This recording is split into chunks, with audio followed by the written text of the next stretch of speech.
Alright, good day mga kabox. So, welcome sa another vlog na naman natin. So, today, mag-a-unpack tayo ng isang pyesa na para sa sapatos. So, itong video na to na ginawa natin is for those cyclists na may road bike shoes pero ang gusto nilang ikabit is pang mountain bike, pang MTB na cleats.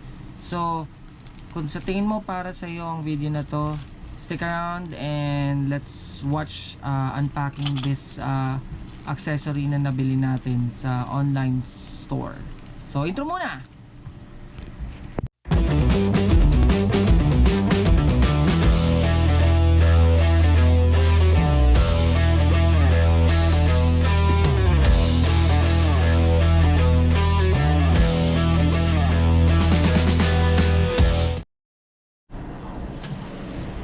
Alright, good day mga kabox. Tanong lang, isa ka bang roadie na gustong gumamit ng clipless pedal na pang MTB? Pero ang sapatos mo walang option para sa cleats ng MTB dahil road bike specific shoe siya? Well, panoorin nyo ang video na to at malalaman nyo kung ano ang dapat gawin or bilhin para magamit nyo ang road bike shoes sa isang MTB clipless pedal. Let's go! Okay mga kabox, so wag na natin patagalin, no? Buksan na natin tong accessory na aking binili sa online shop. Okay?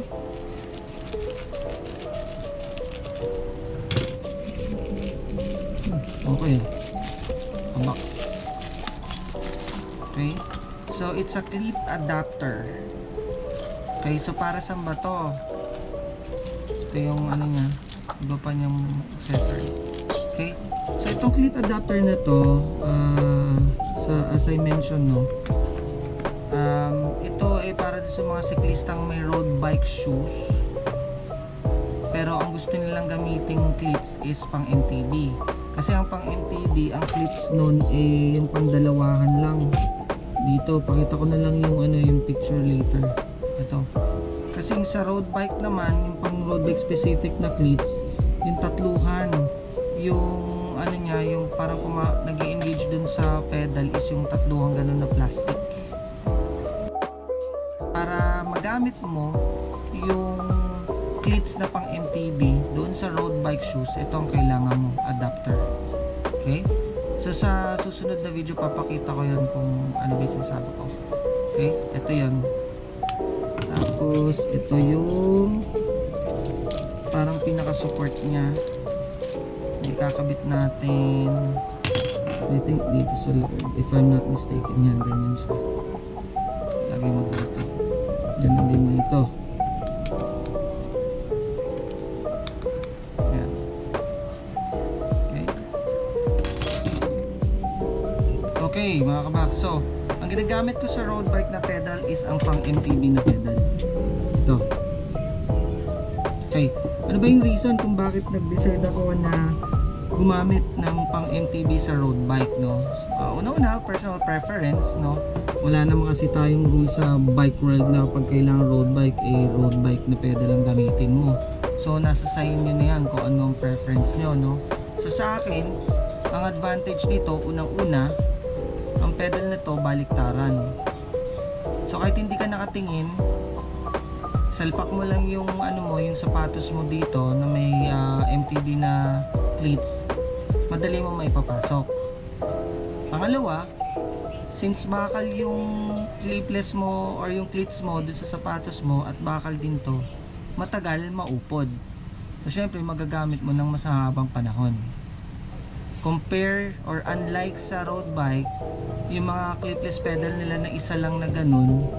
So madalas na nangyari sa akin dati is kapag hinto ka, i-disengage mo yung paa mo at aandar ka na uli, kakapain mo yung ano, yung mismong pedal para mai-engage mo yung clipless shoe mo. Is madalas ang nangyayari sa akin, kala ko naka-engage na ako, yung pala other side yung na itatapa ko. So ang tendency pag pinadal ko dumudulas ako. So there are times na muntik na akong sumemplang. At yun nga, pangalawa, Sa road bike pedals kasi, ang ginagamit na cleats is ganito. I'm not sure kung anong klaseng material to, pero ito yung material na nauupod over time. So nakikita niyo naman no, nawo-worn out siya. Kaka-engage, disengage mo dun sa road bike pedals. At alam ko sa road bike pedal din, yung likod na humahawak dito sa clipless pedal na to, alam ko ano lang din yon, yung material nun is I'm not sure if it's plastic or kung ano mang material na nauupod din over time sa engage mo ng clipless shoes mo from the clipless pedal. Kaya nag-decide ako na gumamit ng MTB pedals. Ang MTB cleats ang ginagamit nito. Okay? Kaso ang problema, yung sapatos ko is road bike specific. So para magamit ko yung clipless pedal ko na pang MTB, kailangan kong kumuha ng adapter, which is ito siya. Ang mangyayari dyan, tatanggalin natin to, kakabit natin dito, at dito sa dalawang butas na yan, dyan mo ikakabit yung cleats ng pang MTB mo, at magagamit mo na yung MTB pedals mo, which is ito. Nice ba? So sa susunod nating video, papakita natin kung paano ikabit yung cleats adapter na to dito sa road bike shoes na to. At papakita ko na rin, i-feature ko na rin tong Bond Riot na nakabili natin sa ating kaibigan.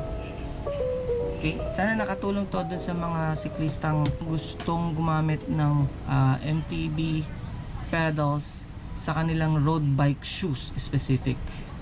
Kasi may mga may mga sapatos na cater both pang road bike at pang MTB. So ang ibig sabihin, bukod sa tatlong butas na nakikita niyo dito na pang road bike, meron pa siyang butas na nandito, dalawahan, ganto, parang ganto, na nandun na rin sa sapatos. Yun, may mga ganong mga sapatos. Pero kasi itong nakuha ko is pang road bike specific na shoes, kaya papalitan natin to. Order ako nitong adapter na to para magamit natin yung MTB pedals.